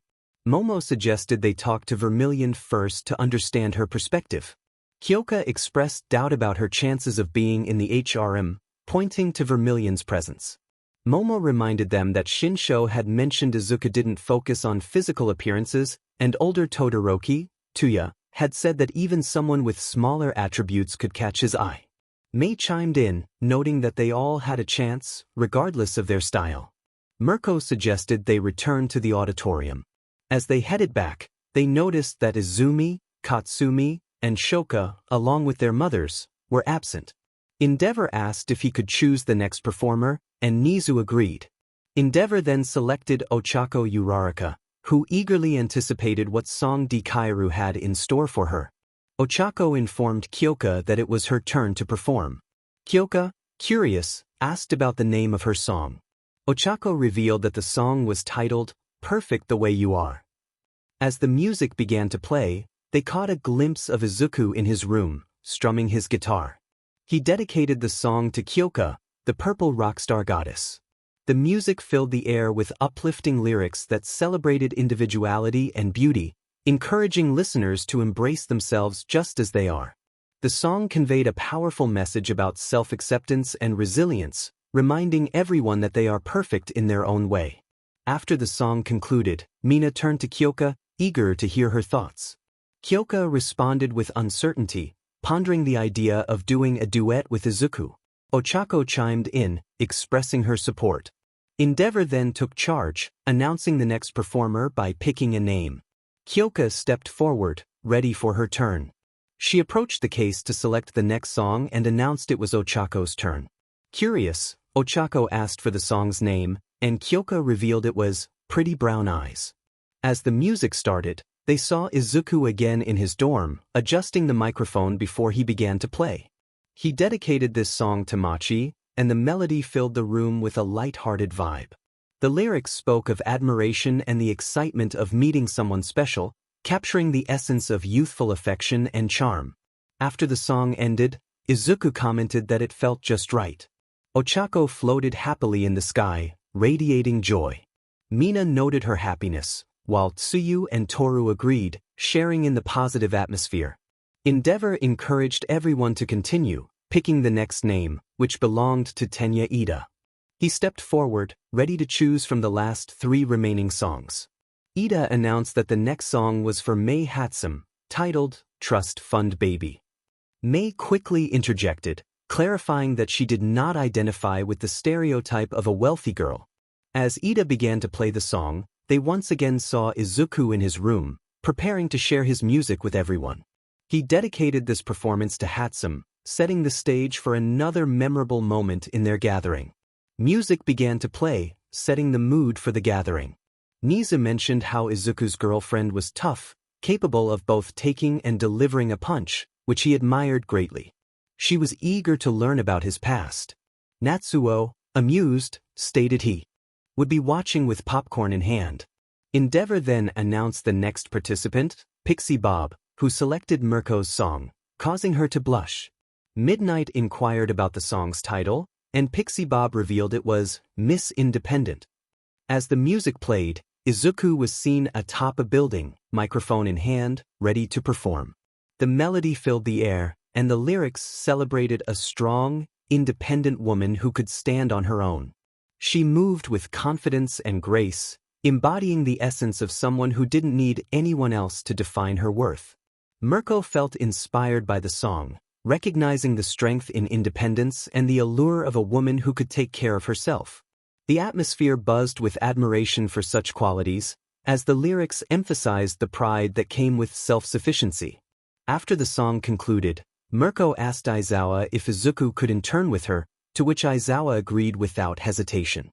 𝐒𝐮𝐬𝐃 then announced the final song, chosen by Toru Hagakure, who revealed it was Rumors. As the song played, Izuku was seen standing confidently in front of a poster of Midnight, embodying the spirit of the music and the moment. Music began to play as the atmosphere filled with excitement. Stella, with her long hair, caught the attention of everyone around her. She had a reputation that intrigued many, and her style was effortlessly captivating. The whispers about her were constant, but she remained an enigma, drawing people in with her charm. In the auditorium, Nizu observed the cheerful ℟𝐼𝐼, knowing that Izuku was aware of their enjoyment. He announced that they could take a break, as only a few days remained until Izuku's return. As everyone left, Nizu received a text from Izuku, revealing his intention to propose. This news brought a smile to Nizu's face, and he called for Cementos, offering him a special task. Meanwhile, Stella was at home, waiting for Izuku to return with Kotaro. She descended the stairs to find her mother and friends gathered, ready to help her prepare for the evening. They excitedly discussed how to make her look appealing, while Stella wondered where her father was. Elsewhere, Izuku was engaged in an intense sword duel with Sirius, determined to prove his worth. He declared his commitment to protect Stella, no matter the cost. As they fought, Izuku's determination shone through, even as he faced challenges. Despite the struggle, he promised himself that he would not falter.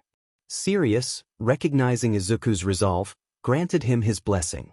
After the duel, Hisashi tended to their wounds, and Izuku changed into his tuxedo, struggling slightly with his bow tie. Hisashi expressed pride in his son's upcoming proposal, reassuring him that Stella would say yes. Izuku felt a surge of confidence, remembering their unique status as special agent heroes. Later, Izuku drove to Stella's home, where he was greeted by her radiant presence. He complimented her beauty, and she asked about their destination. With a smile, he revealed they were headed to the Eiffel Tower restaurant, where he had made reservations. Upon arrival, Stella admired the tower's beauty, and they made their way to the restaurant. After being seated, they ordered their drinks and meals, sharing smiles and laughter as they reminisced about their time with 𝐒𝐮𝐬𝐷. Izuku recounted a humorous experience at a nail salon with 𝐒𝐮, where her puppy eyes had convinced him to accompany her. Stella laughed, understanding the charm of those eyes all too well. As they enjoyed their meal, their conversation flowed effortlessly, filled with warmth and connection. Izuku shared stories about Kota's excitement for an MMA event, highlighting the bond they shared. The evening was filled with joy and anticipation, setting the stage for what was to come. Stella expressed her excitement about meeting Izuku's friends, while Izuku playfully requested that she not dress Kota and Kotaro in sailor outfits. Stella agreed, though Izuku warned her that she would spoil 𝐒𝐮. They finished their meal, generously tipping their waitress before Stella suggested they head home. However, Izuku proposed they go to the rooftop instead, and Stella readily agreed. As they ascended, they found a group of people gazing at the stars. While Stella admired the night sky, Izuku felt a wave of nervousness wash over him, but he steadied himself with a deep breath. Suddenly he knelt down, prompting gasps from the onlookers who began recording the moment, though their devices seemed to malfunction. Stella turned around to find Izuku on one knee, a ring in hand. He declared his love for her, expressing his longing to build a life filled with hope, love, and all the emotions that come with it. He emphasized that without her, life felt meaningless, and he asked her to marry him. Overcome with emotion, Stella cried tears of joy and enthusiastically accepted his proposal. Izuku placed the ring on her finger, stood up, and embraced her, sealing the moment with a kiss. The crowd erupted in cheers and congratulations as they left, feeling the warmth of the celebration around them. As they walked back to their car, Stella paused and suggested they go to a hotel room. Izuku agreed, and he called Adrian, who was busy modeling for Marinette and his mother.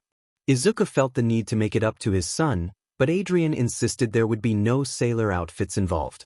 Just then, the door opened, revealing Stella, and Izuku was taken aback.